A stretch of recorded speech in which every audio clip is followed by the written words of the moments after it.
அந்த அண்ணா பல்கலைக்கழகத்தில் முதலமைச்சர் துணை முதலமைச்சர் ஆகிறதுக்கு முன்னாடி அந்த கமிட்டியில ஒருத்தரா இருந்திருக்காரு. சிசி சிண்டிகேட் மெம்பரா இருந்திருக்காரு. சிசிடிவி இல்லன்னு தெரியாதா?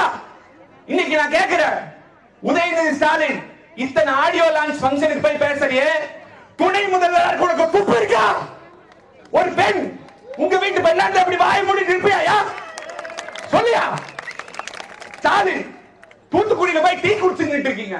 உங்க வீட்டு பெண்ணுக்கு இந்த மாதிரி ஏதோ ஒன்று நடந்துச்சுன்னா இப்படித்தான் தூத்துக்குடியில போய் டீ குடிச்சுட்டு இருப்பீங்களா?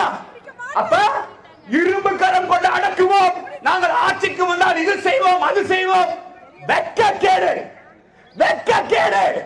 தமிழகத்துல ஒரு மாணவிக்கு இப்படி நடந்திருக்கு, படிக்க போற மாணவிக்கு இப்படி நடந்திருக்கு. ஒவ்வொருத்தரும் பொங்கிடணும், ஒவ்வொரு மாணவனும் மாணவியும் பொங்கிடணும்.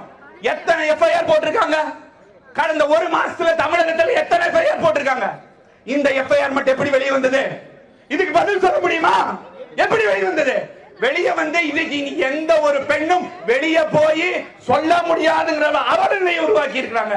எனவே ஒன்னே ஒண்ணு மட்டும் சொல்லிக்கிறோம், இன்னைக்கு ஸ்டாலினும் உதயநிதி ஸ்டாலினும் இதற்கு வாயை திறக்க வேண்டும். தமிழகத்தில் இருக்கும் பெண்கள் அனைவரும் அவமானப்படுத்துவது போல் உதயநிதி ஸ்டாலினும் இது வாயை திறக்காமல் இருக்கிறதை வன்மையாக கண்டிக்கிறோம்.